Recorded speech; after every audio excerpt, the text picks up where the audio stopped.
और अब पेश खबरों की तफसील। बस स्टैंड त्राल में आज बाद दोपहर मिलिटेंटों ने एक दुकानदार पर गोलियां चलाईं, जिसके नतीजे में दुकानदार शदीद तौर पर जख्मी हो गया, जिसे फौरी सब डिस्ट्रिक्ट अस्पताल मुंतकिल किया गया, जहां डॉक्टरों ने उसे मुर्दा करार दिया। महलूक दुकानदार की शनाख्त महराजुद्दीन जरगर के तौर पर की गई। इस वाक़े के बाद फोर्सेज ने पूरे इलाके को मुहासरे में ले लिया। पुलिस ने इस हवाले से एक केस दर्ज करके मामले की तहकीकात शुरू कर दी है।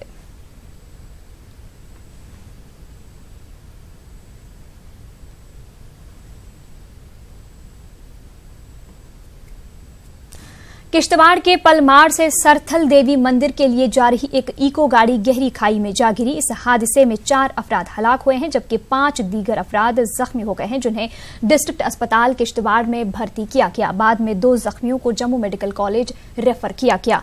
महलूकीन की शनाख्त समिता देवी, गिरधारी लाल, मुंशी राम, संजय कुमार के तौर पर की गई है। 12 बजे के करीब यह हादसा पेश आया है। बताया जा रहा है कि ब्रेक फेल होने से गाड़ी खाई में जा गिरी। इसमें ट्रैफिक के लोग भी मुलविस है, इसमें एडमिनिस्ट्रेशन की भी गलतियां, इसमें हम लोगों की भी गलतियां जो ओवरलोडिंग में जो है वो चढ़ते हैं। लेकिन हमने जो देखा आज ये 9 सवारियां इसमें थी। बेशक 7 सवारियां जो है वो इको में पास होती है, लेकिन हम देखते हैं कि इन्होंने एक फट्टा पीछे लगाया, एक आगे लगाया, जिसपे पीछे 4 बिठाते, बीच में 4 बिठाते, फिर जो फ्रंट पे है ड्राइवर सीट के साथ उसमें 2 बैठते हैं और ड्राइवर बैठता है, तो ये 11 लोग बिठाते हैं। स्पॉट पे ही 4 लोग जांबाक हो गए और बाकी 5 लोग जो हैं जख्मी हैं। जख्मियों को, जिनमें से 2 लोगों को एयरलिफ्ट किया गया और जो 2 बाकी लोग हैं उनको हमने एम्बुलेंस से जम्मू रवाना किया मेडिकल कॉलेज। तो एक जख्मी हमारे पास जो इस वक्त भी सब डिस्ट्रिक्ट हॉस्पिटल किश्तवाड़ में एडमिट है। तो फिलहाल हमने फौरी रिलीफ डिप्टी कमिश्नर साहब की हिदायत पर रेड क्रॉस से जितने भी लोग मरे हैं हर एक शख्स को 10,000 रुपया और जो जख्मी हैं उनको 5,000 रुपया दिया गया रेड क्रॉस से। इस बीच कांग्रेस के सीनियर लीडर गुलाम नबी आजाद आज जम्मू के 3 रोजा दौरे पर गए हैं। इस दौरान आजाद डोडा, भदरवाह और रामबन जाएंगे। जम्मू एयरपोर्ट पर मीडिया नुमाइंदों से बात करते हुए गुलाम नबी आजाद ने कहा कि वो 1 साल के लंबे अरसे के बाद अपनी हल्का असम्बली का रुख कर रहे हैं। इस मौके पर उन्होंने कल डोडा में हुए दर्दनाक सड़क हादसे के हवाले से जम्मू कश्मीर के LG से अपील की कि मुतासरीन को माकूल मुआवजा फराहम किया जाए।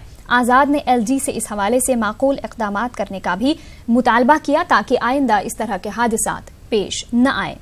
वाज़ेह है कि कल डोडा में क्रूजर गाड़ी को पेश आए हादसे में 16 अफराद हलाक हो गए थे, जबकि एक शदीद जख्मी हो गया था।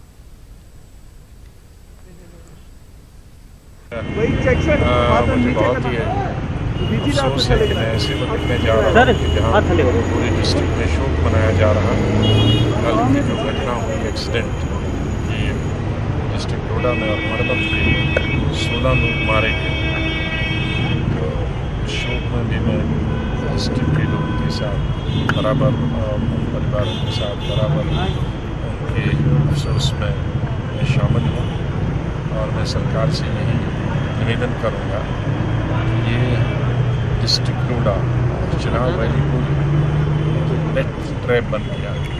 हज़ारों लोग साथ में हिंदुस्तान में सबसे ज़्यादा एक्सीडेंट अगर किसी एक डिस्ट्रिक्ट में होते हैं, रीजन में होते हैं, वो चिनाब वैली में होते हैं और हज़ारों जानें हर साल जाती हैं। तो इसके लिए मैं लेफ्टिनेंट गवर्नर साहब को भी और एडमिनिस्ट्रेशन से भी निवेदन करूँगा, पहला सबसे प्राथमिकता होनी चाहिए कि चिनाब वैली में एक्सीडेंट कैसे बंद हो जाए और ये हज़ारों जानें किस तरह से ज़ाया होने से बच जाए।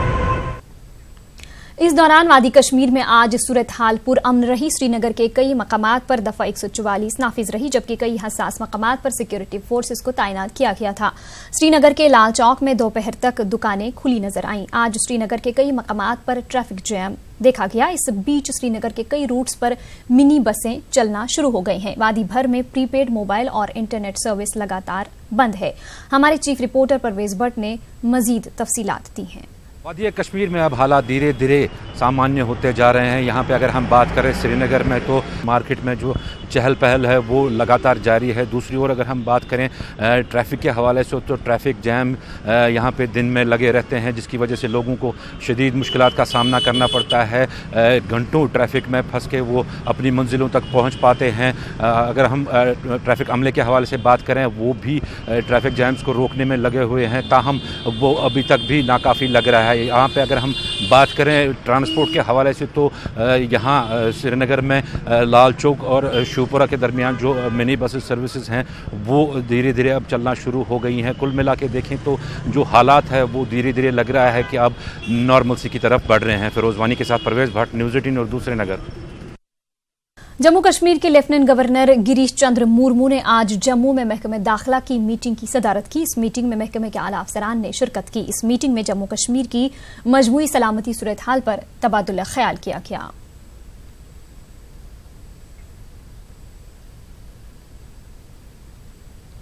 महकमे पीडीडी के चीफ इंजीनियर हशमत काजी ने दावा किया है कि शुमाली कश्मीर के चंद इलाकों को छोड़कर वादी के बाकी तमाम इलाकों में बिजली सप्लाई बहाल कर दी गई है।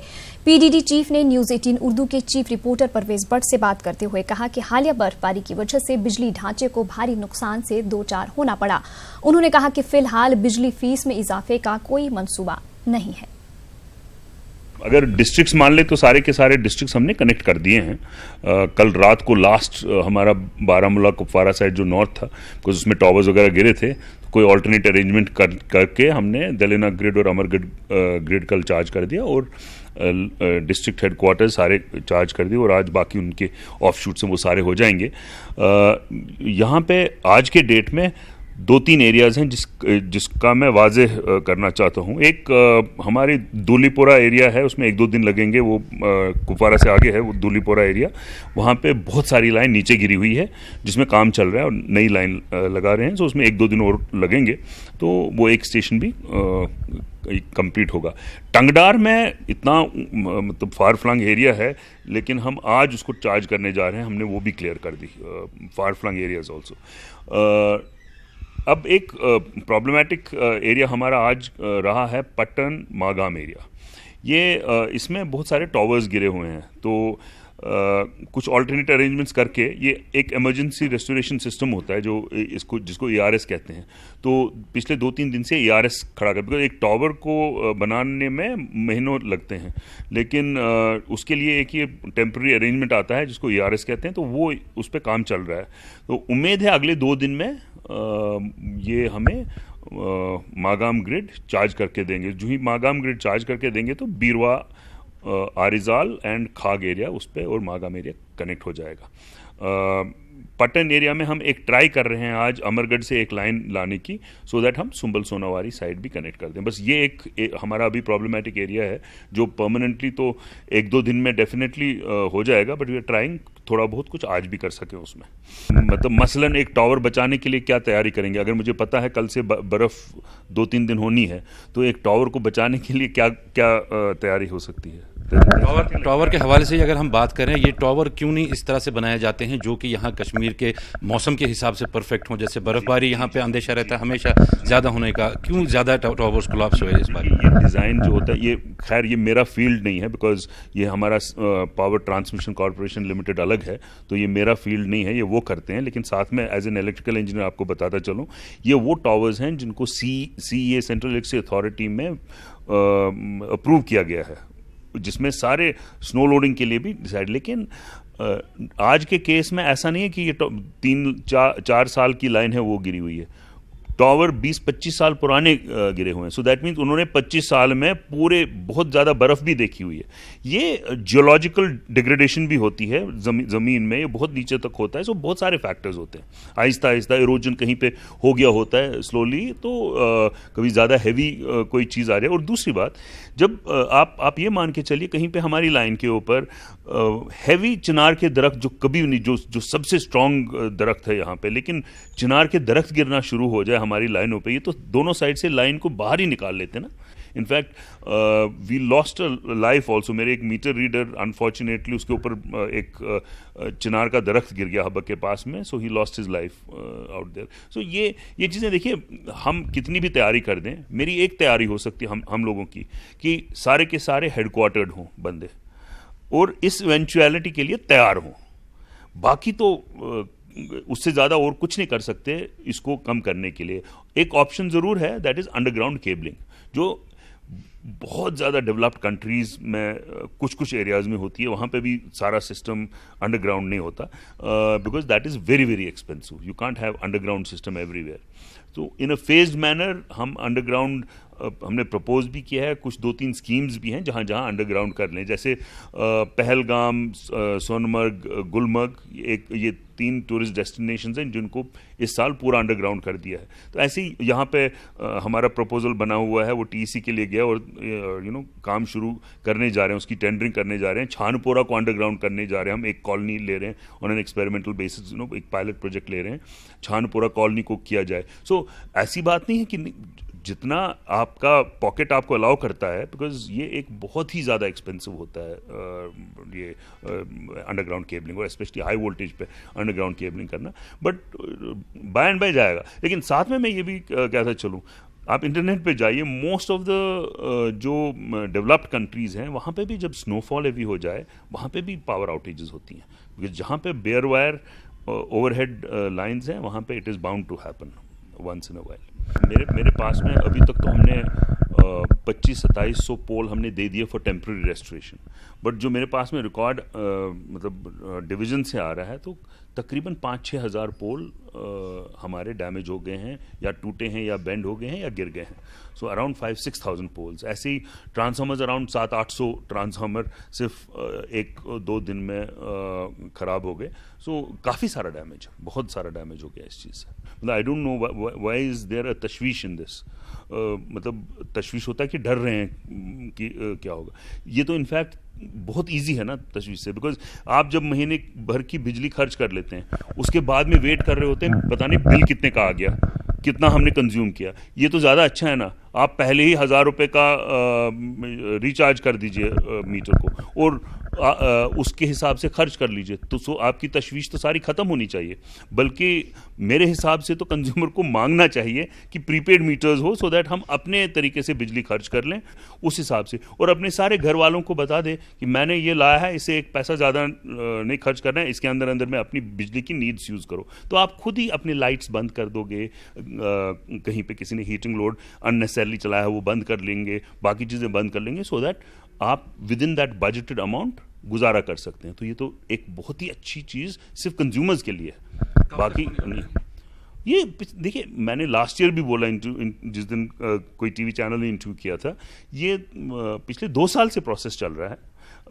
अब बात इसलिए तेज़ी पकड़ रही है क्योंकि पूरे इंडिया में जो भी मीटर बनेगा वो प्रीपेड ही बनेगा। अब जो नॉर्मल कन्वेंशनल टाइप मीटर्स होते थे वो बनना भी बंद हो गए हैं। सो हर एक जगह जहाँ पे नया मीटर लगाना है वो प्रीपेड मीटर ही ऑल अराउंड मिलेगा। ये पूरे वर्ल्ड की ट्रेंड है। अब बिजली फीस में हर साल इजाफा होना होता है या कमी होनी होती है, जरूर नहीं, बिकॉज टैरिफ हर साल निकलना होता है, हर साल बदलना होता है। यहाँ पे 2016 से कभी टैरिफ चेंज नहीं हुआ, यहाँ टैरिफ अभी भी 2016 का ही है। बट टैरिफ इजाफा होने वाला है या कम होने वाला है ये हमारे हाथ में नहीं है और ना ही पता है।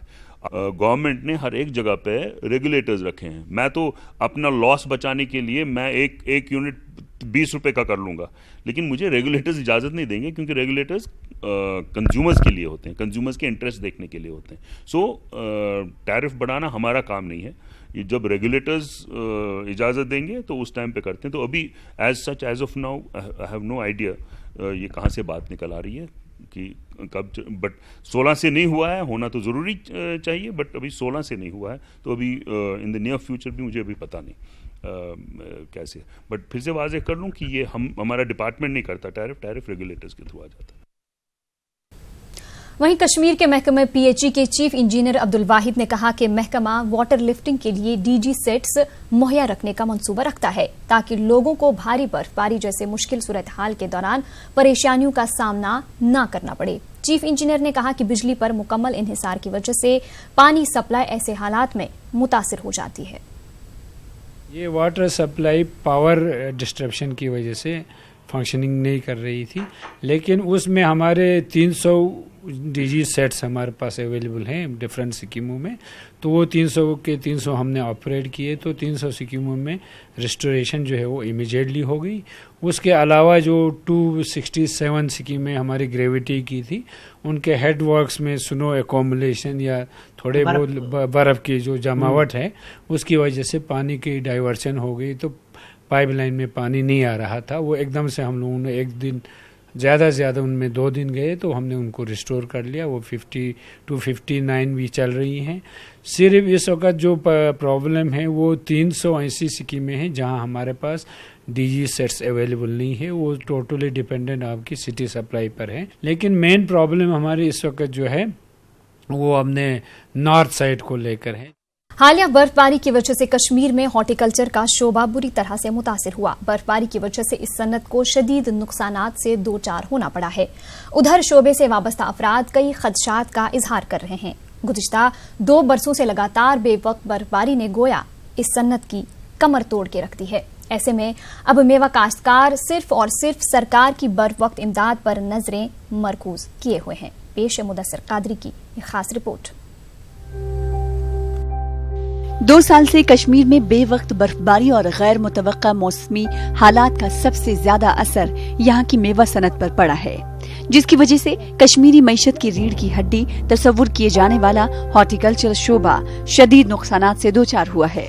अदाद-उश-शुमार के मुताबिक हालिया बेवक्त बर्फबारी ने कश्मीर के हॉर्टिकल्चर शोबे का 25 से 30% हिस्सा पूरी तरह से तबाह कर दिया है। ऐसे में मेवा काश्तकार परेशान हैं। सेब बागात में दरख्तों को हुए नुकसान ने काश्तकारों की नींद उड़ा दी है। मतलब ज्यादा नुकसान उठाना पड़ा, क्योंकि बेवक्त बर्फबारी हुई तो आपने दरख्त तो देखे कम से कम 50% 60% साउथ कश्मीर में ज्यादा नुकसान हुआ ये। और अभी तो किसी ने फ्रूट उतारा भी नहीं है, कोई अभी पैकिंग कर रहे हैं। और हमारा तो ज्यादा ही नुकसान हुआ। पिछले साल भी ऐसे नुकसान हुआ, इस साल भी नुकसान हुआ ज्यादा।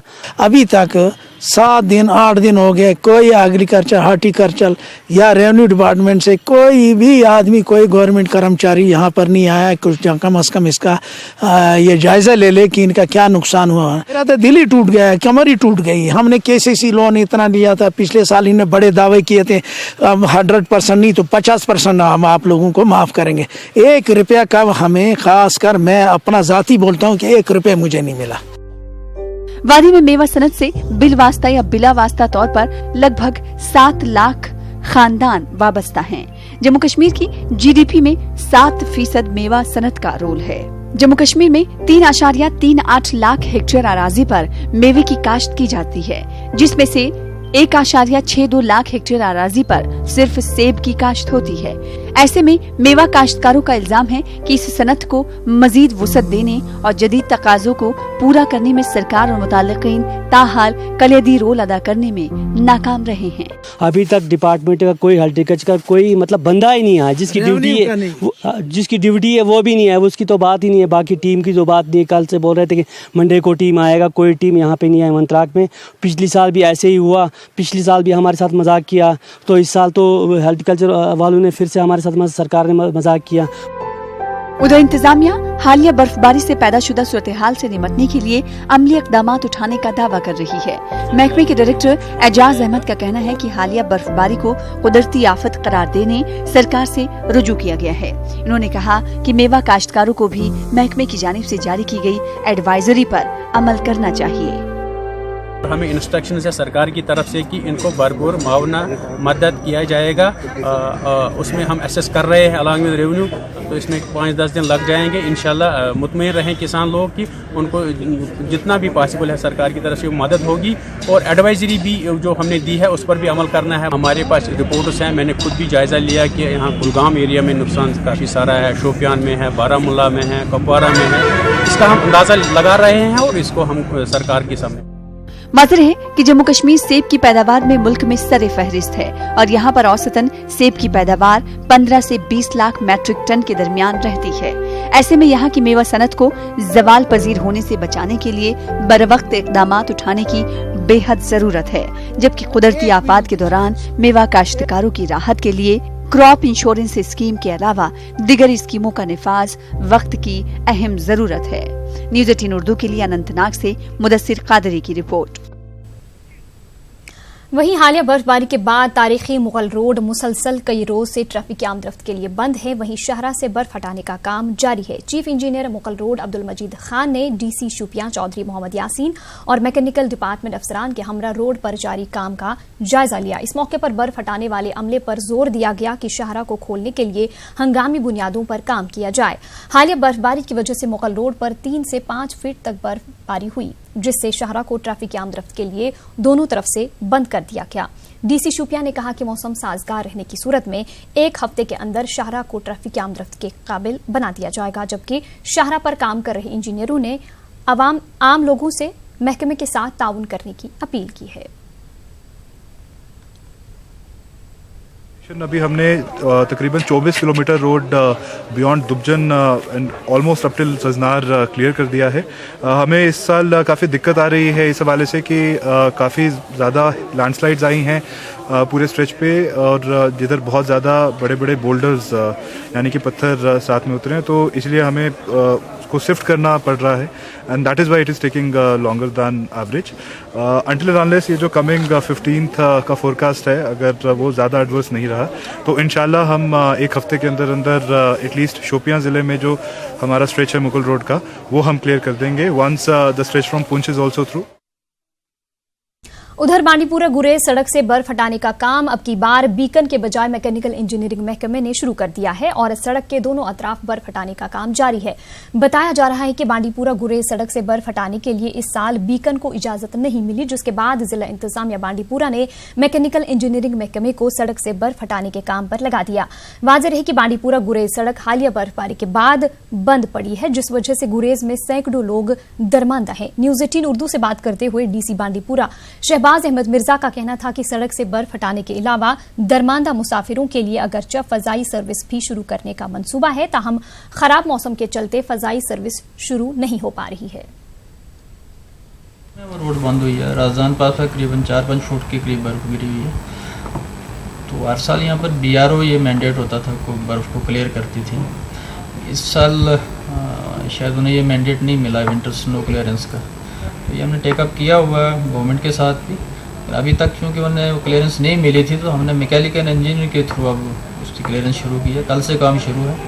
गुरेज की तरफ से हम दही नाला तक रोड क्लियर हो चुकी है, आज वहाँ से आगे भी काम शुरू है। इस तरह से भी तरकबल तक हमने क्लियर कर दिया, आज भी मशीनें चली गई हैं, तो होपफुली अगले कुछ दिनों में रोड को क्लियर कर देंगे। लेकिन सब्जेक्ट तो ये कि अगर मज़ीद बर्फबारी ना हो इस पर। तो इसके अलावा जो स्टैंडर्ड लोग हैं वहाँ पर उनके लिए भी एयर सार्टिस की रिक्वेजिशन दी हुई है। इस वक्त भी चापर श्रीनगर में हैं, तो मौसम का इंतज़ार कर रहे हैं, थोड़ा मौसम खोले तो वहाँ से एयर सार्टिस भी करेंगे, लोगों को एवैक्यूएट करेंगे। हालिया बर्फबारी की वजह से जिला बडगाम में बिजली निजाम को भारी नुकसान पहुंचा है। जिला इंतजामिया ने जिला में बिजली सप्लाई की बहाली का 75% काम मुकम्मल कर लिया है। इस हवाले से डीसी बडगाम ने जानकारी देते हुए कहा कि बिजली सप्लाई की बहाली का काम सूरत से जारी है और बहुत जल्द मुतासरा इलाकों में भी बिजली बहाल की जाएगी। देखिए, हमारा काम है असेसमेंट करना और उसके बाद जो भी रिलीफ देना हो वो अप्रोप्रिएट लेवल सैंक्शन करती है।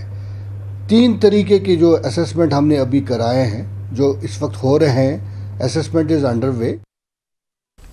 वादी कश्मीर में चंद रोज पहले हुई भारी बर्फबारी से बिजली सप्लाई बुरी तरह मुतासिर हुई है। बर्फबारी से बिजली के बड़े टावर, खंबे और तारें जगह जगह गिर चुकी हैं। कश्मीर में लोग अब मोमबत्तियां, मिट्टी के तेल से इस्तेमाल किए जाने वाले लालटीन और रोशनी देने वाले गैस सिलेंडर्स इस्तेमाल कर रहे हैं। पेश है पटन से हमारे नुमाइंदे मुनीर हुसैन हुर्रा की खास रिपोर्ट। वादी कश्मीर में हालिया बर्फबारी से जिंदगी के हर शोबे पर असर पड़ा। बर्फबारी से जहां मेवा सनत तबाह बर्बाद हो गई, वहीं बिजली सप्लाई का अमल भी शदीद मुतासिर हुआ है। जगह जगह बिजली के बड़े बड़े टावर और खंबे टूट गए हैं। बिजली की तारें जमीन पर गिर गई हैं। जिसकी वजह से कश्मीर में बिजली की सप्लाई ही बंद होकर रह गई है। पूरी वादी घुप अंधेरे में रही और जदीद टेक्नोलॉजी के इस दौर में रहने के बावजूद लोगों को रोशनी हासिल करने के लिए पुराने जमाने की अशिया इस्तेमाल करनी पड़ रही हैं। लोग मोमबत्तियां, मिट्टी के तेल की लालटेन और दीगर सामान इस्तेमाल करने पर मजबूर हो गए हैं। बिजली बंद रहने से लोगों को शदीद दुश्वारियां पेश आ रही हैं। शदीद सर्दी में नहाने के लिए गीजर के बजाय चूल्हे पर पानी गर्म करना पड़ रहा है। ज़बरदस्त मुश्किलात हुए इस बर्फबारी के वजह से। इसकी वजह से हमें पुराने दिन याद आते हैं। हमारे दादा परदादा जो थे उनके दौर 50 साल पहले जो हालात थे, इससे पहले भी बर्फबारी हुई है, मगर ये मुझे लगता है पहली बार ऐसे हालात हुए हैं। इस अचानक हुई है बर्फबारी के वजह से जो बिजली ट्रांस लाइन वाइन है वो ख़त्म हो चुकी है। मोमबत्ती का इस्तेमाल करना पड़ता है। अम सत गो आज ब्रो 10 वरी 20 वरी पे यूत शीन, आज पे गोडनेट यूत शीन, मगर ये पाई कि यूत शीन पे तार वार पे सलम जनाब, आंध हेत पे सलम तार, ये सिस्टम वन कर आब वुचना दामरिस आज ब्रो 10 वरी 15 वरी वुचना दामरिस पे पे आज वुचना दामरिस पे आब बुत चलना सुन बना आब कह जनाब। लाइट मूज शमा अनान तम पे गसान दुह ब्रहिम पे लश जालान, आज जालान शमा। वनकन सारी अनान शमा 10 4 डब अनान, तम मकला 1 घंटस। बिजली सप्लाई मुतासिर होने से तलबा को सबसे ज्यादा मुश्किलात का सामना है। तलबा भी अब मोमबत्ती और लालटेन का इस्तेमाल करके किताबों का मुताला कर रहे हैं और अपने इम्तिहानात की तैयारियां कर रहे हैं। तालिब इल्मों का सीजन, एग्जाम का सीजन चल रहा है, तो बिजली ना होने की वजह से मोमबत्ती और लालटेन इस्तेमाल करने पड़ रहे हैं। तो जो आज से पहले 50 साल हम यूज़ कर रहे हैं वही हमें फिर से यूज़ करना पड़ रहा है। अथॉरिटीज़ को सोचना चाहिए आने वाले वक्त में ऐसा ना हो, तो ऐसे ही कुछ इकदाम उठाने चाहिए। लाइनें गिर गई है, बिजली के खंभे गिर गए हैं, बस बहुत मुश्किलों का सामना करना पड़ता है। शमा के जरिए चलाना पड़ता है, इस मोमबत्ती के जरिए काम चलाना पड़ता है। कुछ पढ़ाई नहीं हो रही है। मैं बस गवर्नमेंट से ये एक अपील करता हूँ कि हमारे बस ये पावर सप्लाई रिज्यूम करे, हम भी कुछ पढ़े। वादी कश्मीर में बर्फबारी से हर शोबा मुतासिर हुआ। बिजली सप्लाई बहाल करने में महकमा बिजली के मुलाजमीन को भी कई रुकावटों का सामना रहता है। वादी में बर्फबारी के वक्त बिजली सप्लाई को मुतासिर होने से रोकने के लिए मौसर इक़दामात करने की जरूरत है, ताकि लोगों को बार बार इन मसाइल का सामना न करना पड़े। मौसम पर कोई भरोसा नहीं होता, ये कभी भी अपने तेवर दिखा ही लेता है। खासकर मौसम सरमा, वो भी वादी कश्मीर का, जिसमें बर्फ की सफ़ेद चादर, पहाड़ों का सफ़ेद दोशाला ओढ़ना, आवेज़ां यकबस्ता, ठिठुरती सर्दी, इन सब के बीच खैरबाद कह जाने वाली पुरानी दौर की चीज़ों को इस्तेमाल में लाना इस मिसरे की अक्कास है। एक पहलू ये भी है कश्मीर की तस्वीर का। मुनीर हुसैन, न्यूज़ 18 उर्दू, पटन। हालिया बर्फबारी के नतीजे में कुपवाड़ा जिला में बिजली का निजाम पूरी तरह मफलूज होकर रह गया है, जिसकी वजह से जिला भर में लोग घुप अंधेरे में हैं, जबकि दूर दराज देहात में खंभे गिर पड़े हैं। हालांकि महकमा बिजली अपनी तरफ से कोशिशें कर रहा है, ताहम अभी भी कई मकामात तारीकी में हैं। गुज़िश्ता रोज न्यूज़ 18 की महकमा बिजली के हवाले से रिपोर्ट नश्र करने के बाद जिला इंतजामिया मुतहरिक हो गया और आज जिला के हंदवाड़ा, लंगेट और कुपवाड़ा के अहम इलाकों में बिजली बहाल की गई है। ताहम दूर दराज देहात अभी भी बिजली की अदम दस्तियाबी के शिकार हैं। डिप्टी कमिश्नर कुपवाड़ा ने न्यूज़ 18 से बात करते हुए कहा कि वो हर मुमकिन कोशिश कर रहे हैं कि जिला में फौरी तौर पर बिजली बहाल की जा सके। स्नोफॉल काफ़ी इंटेंस थी जो दोनों दिनों की थी, 6 और 7 तारीख को, जिस वजह से काफ़ी इंफ्रास्ट्रक्चर को डैमेज हुआ है, चाहे वो सब ट्रांसमिशन लाइन्स हो, चाहे हमारा इंटरनल एसटी और एलटी नेटवर्क हो, और सभी की रेस्टोरेशन पर जो काम है वो जारी है। इस वक्त हमारा जो पहला फोकस है वो एसेंशियल सर्विसेज पर ही है, खास करके जो हमारे हॉस्पिटल्स हैं जो जेनसेट बैकअप पर काम कर रहे हैं, चाहे वो हमारा SDHS हो या हमारा डिस्ट्रिक्ट हॉस्पिटल हो, और साथ ही साथ जो हमारी पानी की लिफ्ट सप्लाई स्कीम्स हैं जो भी अब जेनसेट्स पर ही हमने शिफ्ट किया है, उन 2 एसेंशियल सर्विसेज के ऊपर हमारा पहला फोकस रहेगा कि जैसे ही पावर रिस्टोर होती है इन दोनों को बहाल किया जा सके। और डेफिनेटली पावर की जो सारी टीम्स हैं वो फील्ड पर ही हैं। इनफैक्ट कल भी मैं जब हंदवाड़ा, तारतपुर और विलगाम एरिया के दौरे पर था तो पावर की सारी टीम्स मुझे फील्ड पर मिली और जो पावर रेस्टोरेशन का काम कर रही हैं। इनफैक्ट जो एक्सटेंट ऑफ डैमेज है वो काफ़ी ज़्यादा इस बार महसूस किया है डिपार्टमेंट ने, और बहुत सारा हमें नया मटीरियल भी डीसी कुलगाम शौकत एजाज भट्ट ने आज कुंड वादी का दौरा करके यहां हालिया बर्फबारी से पैदाशुदा सूरत हाल का जायजा लिया। उनके हमरा एसीआर, तहसीलदार और दीगर अफसरान मौजूद थे। उन्होंने जियारत हजरत नूर शाह बगदादी के अलावा प्राइमरी हेल्थ सेंटर अजलू और दीगर इलाकों का दौरा किया। उन्होंने यहां बर्फबारी से हुए नुकसानात का भी जायजा लिया और अफसरान को हिदायत दी कि वो लोगों की मुश्किलात का अजाला करें। है परसों की जो 14 तारीख है उसके लिए भी प्रिपेयर्डनेस का हमने रिव्यू लिया।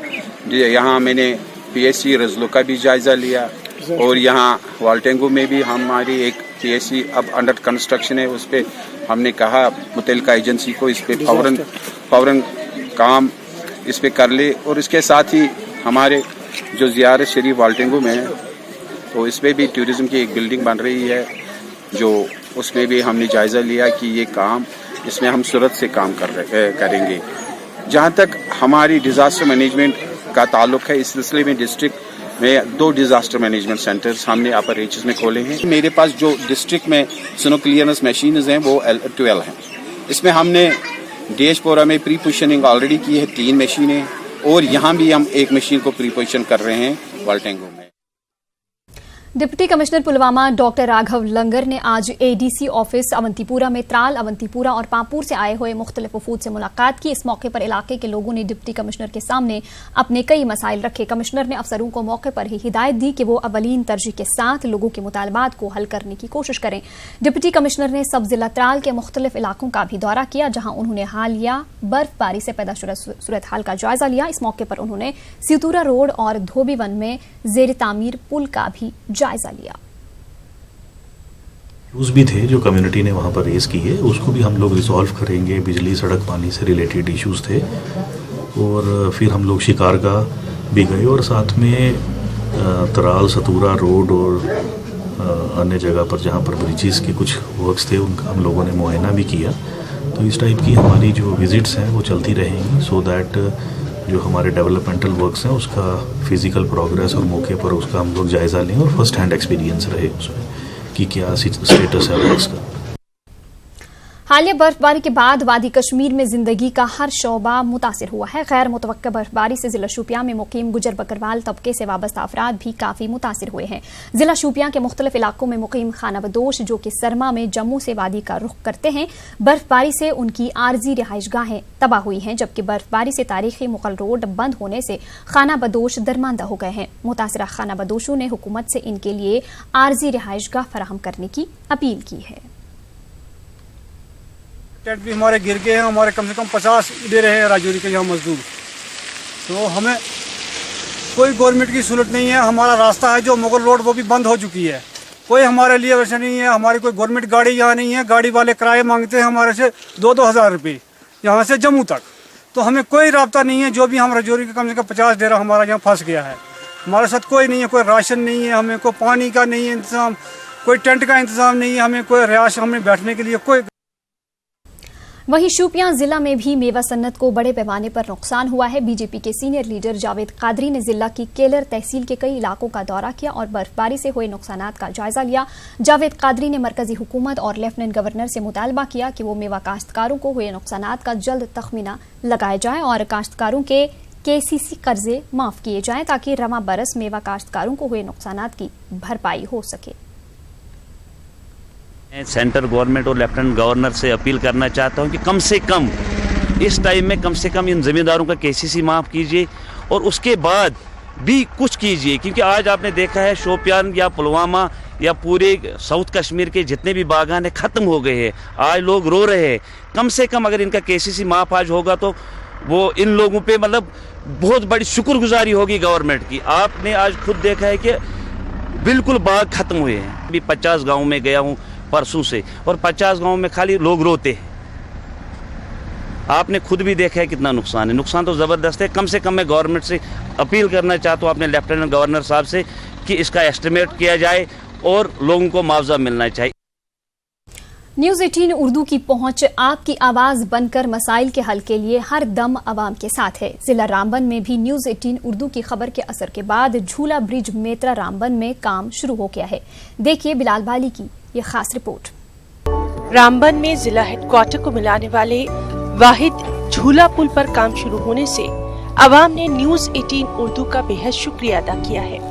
न्यूज 18 उर्दू ने हमेशा से ही अवामी मसाइल को उजागर करके इसे मुताल्लिका हुक्काम तक पहुंचाया है। जिला रामबन में मेत्रा और रामबन को मिलाने वाले वाहिद झूला पुल के गैर महफूज करार देने के बावजूद इसकी तजदीद व मरम्मत न करने पर न्यूज 18 उर्दू ने जब पहली बार खबर नश्र की थी, तब इंतजामिया ने फौरी इक़दाम के तौर पर पुल को 4 पहियों वाली गाड़ियों के लिए बंद कर दिया था। लेकिन ऑफिसर्स और चंद असर और रसूख रखने वाली शख्सियात को पुल पर से गुजरने दिया जा रहा था। जब अवाम से इम्तियाजी सलूक के ताल्लुक से दोबारा खबर नश्र की गई तो इंतजामिया ने फौरी पुल पर तजदीद व मरम्मत का काम शुरू करने के लिए किसी भी तरह के ट्रैफिक को पुल से गुजरने पर पाबंदी आयद कर दी। अभी मेत्रा झूला पुल की तजदीद व मरम्मत का काम शुरू कर दिया गया है। न्यूज़ 18 उर्दू कश्मीर चैप्टर के हम आपके बहुत मशकूर हैं कि आप लोगों ने एक बहुत ही पब्लिक रिलेटेड एक न्यूज़ नशर की, जिससे हमारे यहाँ पब्लिक जो है मुतासर हुई थी। और ये खबर ही नशर हुई उसके बाद ही यहाँ पुल का काम शुरू हो गया है। उम्मीद करता हूँ एडमिनिस्ट्रेशन से कि इसमें जल्द अज जल्द काम किया जाए और लोगों की जो दुश्वारी है ये ख़त्म हो जाए। सबसे पहले तो मैं शुक्रिया करता हूँ न्यूज़ 18 उर्दू का, जिन्होंने पहले ये खबर जो है हम तक पहुँचाई और जिसकी वजह से जो ये काम जो था पहले जब इसमें आमदोरफ्त जो है वो आम पब्लिक के लिए बंद थी और एडमिनिस्ट्रेशन के लिए खुली थी। रिक्वेस्ट है एडमिनिस्ट्रेशन से, जो हम आपके वसालत से जो है उन तक बात पहुंचाना चाहेंगे कि ताकि इसमें जो है अगर जल्द से जल्द जो काम शुरू हो रहा है, ये तो बहुत अच्छी बात है, पर ये जल्द से जल्द ख़त्म हो। जनाब शुक्रिया न्यूज़ 18 उर्दू का कि जिन्होंने ये न्यूज़ चलाई। हम चलो फिर भी शुक्रगुजार हैं कि चलो इतनी सी हरकत हुई, इतनी सी हरकत के होने के बावजूद यानी कि 2-4 दिन में उम्मीद आ जाएगी कि लोगों को आने जाने के लिए, देखिए कितनी हालात ख़राब है लोगों के, लोग परेशान हैं। हालांकि पुल पर काम तो शुरू कर दिया गया, ताहम लोगों के मुताबिक काम सुस्त रवि का शिकार है। रामबन वाले लोगों के साथ बिल्कुल नाइंसाफी की जाती है। अपील करते हैं कि यहाँ पर जो है काम अच्छा होना चाहिए। मैंने बोला जितनी जल्दी से जल्दी हो सकता है तो इसको तामीर करेंगे और हम कोशिश करेंगे कि इसको अच्छे तरीके से ये जो वैली ब्रिज के जो पट्टे वगैरह और जो गार्डर बीच में और रस्से जो ख़राब हो चुके थे उनको हम रिपेयर कर रहे हैं। एक हम आज जो ये लकड़ी का काम है वो शाम तक कंप्लीट कर देंगे, तो फिर हमें बीच में 2, 3, 4, 5 इसके नीचे के ब्लॉक ख़राब है, वो ब्लॉक चेंज करने में 2 दिन लग जाएंगे और रस्से टाइट करने में 1 दिन लग जाएगा। ग्रीसिंग वगैरह हमारी चल रही है, ग्रीसिंग हमने कर दी है इसकी, तो कोशिश करेंगे कि जल्द से जल्द हम आवाम के लिए इसको पुल को खोल देंगे। पुल की तजदीद व मरम्मत का काम दोबारा शुरू होने से रामबन के अवाम ने इत्मीनान का इजहार किया। लोगों ने इस उम्मीद का इजहार किया कि इंतजामिया की जानिब से अवामी मसाइल के हल के लिए जो वादे किए गए हैं उन्हें वफा किया जाएगा। न्यूज़ 18 उर्दू की हमेशा से यही कोशिश रही है कि वो अवामी मसाइल को उजागर करके उन्हें ऐवान बाला और इंतजामिया तक पहुँचाए ताकि इन अवामी मसाइल का अजाला किया जा सके। अगर हम जिला रामबन की बात करेंगे, जिला हेडक्वार्टर को मिलाने वाले वाहिद झूला ब्रिज की खस्ता हाली की वजह से आवाम को यहाँ सख्त मुश्किलात का सामना करना पड़ रहा है। ताहम पिछले दिनों न्यूज़ 18 उर्दू की खबर नशर होने के बाद यहाँ पे काम तो शुरू किया गया है, लेकिन आवाम का इल्ज़ाम यही है कि काम सुस्त रफ्तारी से हो रहा है, जिसकी वजह से यहाँ स्कूली बच्चों को, बुजुर्गों को, खवातीन को सख्त मुश्किलात दरपेश है। अब उम्मीद यही की जा सकती है कि इंतजामिया इस पुल की तामीर नौ पर जल्द से जल्द काम शुरू करेगी ताकि जिला रामबन की आवाम को राहत मिल सके। न्यूज़ 18 नेटवर्क के लिए रामबन से बिलाल बाली। जॉइंट एक्शन कमेटी करगिल की जानिब से काउंसिल सेक्रेटरीट में एक प्रेस कॉन्फ्रेंस का इनेकाद किया गया। इस मौके पर कमेटी ने कहा कि लद्दाख के LGR के माथुर को उनके वो तमाम मुतालबात पूरे करने चाहिए जिनकी मांग उन्होंने अगस्त में साबिक गवर्नर जम्मू कश्मीर सत्यपाल मलिक से की थी। उन्होंने कहा कि उनकी कुछ मांगे अराजी और नौकरियों के हवाले से हैं। इसमें मुश्तरका तौर करगिल और लद्दाख के अवाम इंतजामिया के सामने अपने मुतालबात रखेंगे। क्लियरली उन्होंने बताया कि 3 चीज़ है जिसमें आपका LG हाउस है, सेक्रेटरीट है और पुलिस हेडक्वार्टर, ये दोनों जगहों पर बनाया जाएगी, लेह में भी और करगिल में भी। और मतलब हमारे लोगों के दिमाग में खदशात थे कि लद्दाख यूटी का हेडक्वार्टर लेह है, तो ये क्लियर हो गया कि अभी लद्दाख यूटी का हेडक्वार्टर लेह नहीं है, लद्दाख यूटी का हेडक्वार्टर लेह और करगिल दोनों है। आईटीबीपी की जानिब से लेह के 36 तलबा को भारत दर्शन टूर के लिए हरी झंडी दिखाकर रवाना किया गया। इन तलबा को लेह से ले जाकर जोधपुर की सैर कराई जाएगी। इस दौरान इन तलबा को तारीखी मकामात का दौरा कराया जाएगा। टूर का मकसद तलबा की मालूमात में इजाफा करने के अलावा आईटीबीपी और नौजवानों के दरमियान तालमेल बढ़ाना है। इस मौके पर डीआईजी आईटीबीपी राजेश शर्मा ने इन तलबा के लिए नेक ख्वाहिशात का इजहार किया। बड़े मुख्य पर्यटक स्थल हैं, बड़े बड़े शहर हैं, वहाँ जाकर के उनको दिखाया जाता है, उनको भारत की संस्कृति के बारे में, हमारे कल्चर के बारे में ये बताया जाता है। इस प्रोग्राम का जो मुख्य मकसद ये है कि लद्दाख चूँकि एक दूर दराज का इलाका है और उसको मेन स्ट्रीम में लाने के लिए यहाँ के बच्चों को उनमें एक राष्ट्रीयता की भावना जागृत करने के लिए कि वो अपने आप को देश का मुख्य हिस्सा समझें, उनको भारत की संस्कृति के बारे में, अपने इतिहास के बारे में, उनको इसके बारे में पूरा ज्ञान देना, ये इस प्रोग्राम का पूरा मकसद है। राजौरी के केरी सेक्टर में साइकिल रैली निकाली गई। फौज की रोमियो फोर्स की जानिब से निकाली गई रैली में बड़े पैमाने पर नौजवानों ने शिरकत की। जीओसी रोमियो फोर्स ने कहा कि अमन आहंगी को फरोग देने के मकसद से इस रैली का इनेकाद किया गया।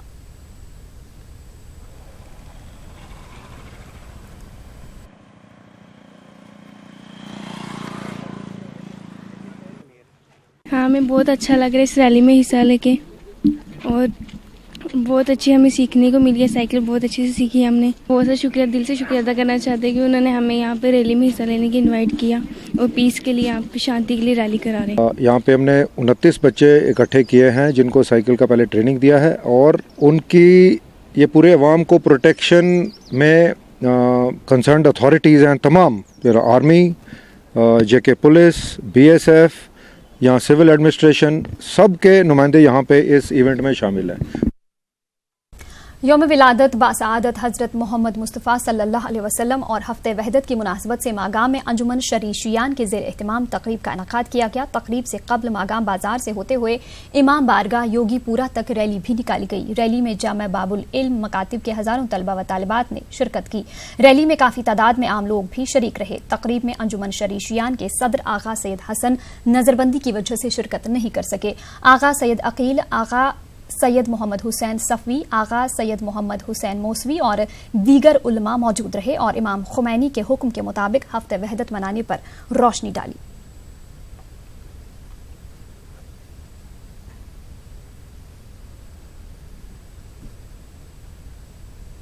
इसलिए यहाँ पे आए कि हम रसूल सल्लल्लाहु अलैहि वसल्लम की विलादत मना रहे हैं। आज रसूल सल्लल्लाहु अलैहि वसल्लम का जन्मदिन है, तो इसलिए हम यहाँ पे आए। हम सारे मुसलमानों को यही कहते हैं, शिया हो या सन्नी हो, हमें इस्लाम के दायरे में चलना चाहिए। वहदत की ज़रूरत है। ये न देखे आप ये शिया है या सुन्नी है या हनफी है या मालिकी है या शाफी है, ना, ये ना देखे। देखिए कि कुरान हमारा एक है, रसूल एक है। कुरान का फरमान भी है, वातसिमू बिहब्लिल्लाह जमीअन वला तफरकू। इन्हें आप दरवा के इत्तेहाद और इंसजाम रखे, तभी आप लोगों को कामयाब मिलेगी। उधर जिला रामबन में भारत बांग्लादेश पाकिस्तान पीपल्स फोरम की जानिब से प्रेस कॉन्फ्रेंस मुनाकिद की गई। मरकज की जानिब से जम्मू कश्मीर की खुसूसी पोजीशन को खत्म करने और जम्मू कश्मीर को मरकजी जेर इंतजाम वाले 2 इलाके बनाने की मुखालफत की गई। फोरम की रियासती जनरल सेक्रेटरी अमृत वर्षा ने इस कदम को गैर जमहूरी अमल करार दिया। उन्होंने कश्मीर में गुज़िश्ता 100 दिनों से गैर मुअय्यना पाबंदी, सियासी व समाजी रहनुमाओं की गिरफ्तारी को भी गैर जमहूरी करार दिया। उनका कहना था कि जम्मू कश्मीर को रियासत का दर्जा वापस मिलना चाहिए ताकि यहाँ की आवाम रियायत महसूस कर सके। वहीं फोरम की जानिब से 26 नवंबर को जम्मू कश्मीर में पीस मार्च का भी एहतमाम किया जाएगा।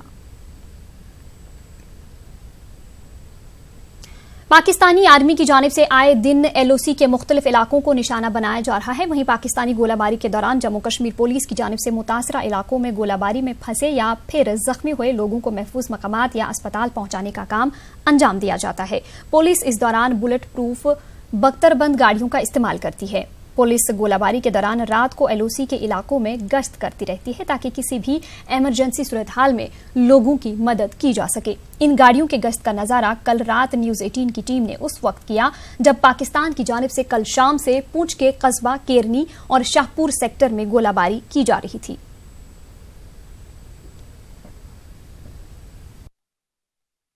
सर जो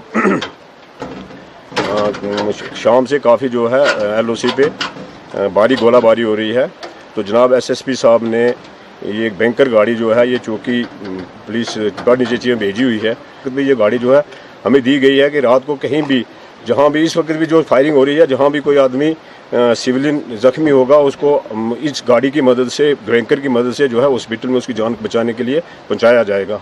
पाकिस्तान की जानिब से लगातार पुंछ जिले के एलओसी पर गोलाबारी की जा रही है और इस गोलाबारी में जहां आम लोग परेशान है, वहीं पुलिस की भी काम बढ़ा कर रख दिया गया है इस गोलाबारी में, क्योंकि पुलिस जब भी गोलाबारी होती है तो पुलिस लोगों को गोलाबारी से बचाने के लिए अपनी बख्तरबंद गाड़ियां लेकर पहुंचती है और गोलाबारी से लोगों को महफूज स्थानों पर ले जाती है ताकि गोलाबारी में उनका नुकसान ना हो। और पुलिस की बख्तरबंद गाड़ियां आज लोगों के लिए एक जो है वरदान बन चुकी हैं, जो कि उनको गोलाबारी के बीच जान बचाने के काम आती हैं। Munish Sharma, news 18, LOC Poonch.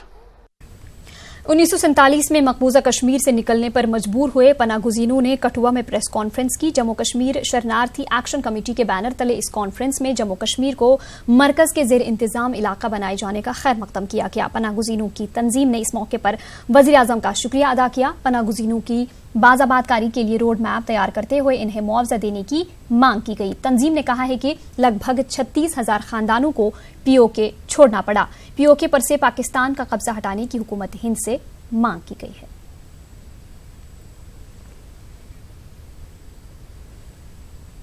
चहलन कुलगाम में दौरान शब बिजली की तरसीली लाइन गिरने से एक रीछ झुलसकर दम तोड़ बैठा। तफसीलात के मुताबिक इलाके में बर्फबारी की वजह से बिजली की तरसीली लाइनों को नुकसान पहुंचा है, जिसके बाद गुज़िश्ता रात एक रीछ तरसीली लाइन की जद में आकर हलाक हो गया।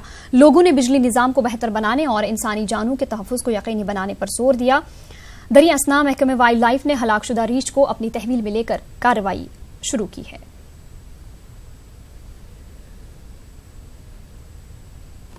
को मैं इल्तिमास करता हूँ या अपने इन पावर डिपार्टमेंट को हरकत में लाए और जान माल को तहफुज में लाए। इस वक्त ये जंगली जानवर पावर की जाद में आ गए। क्या उस वक्त अगर आदमी वहाँ चल रहे हैं तो वो कितना नुकसान हो गए हैं, कितना नुकसान हो जाएंगे।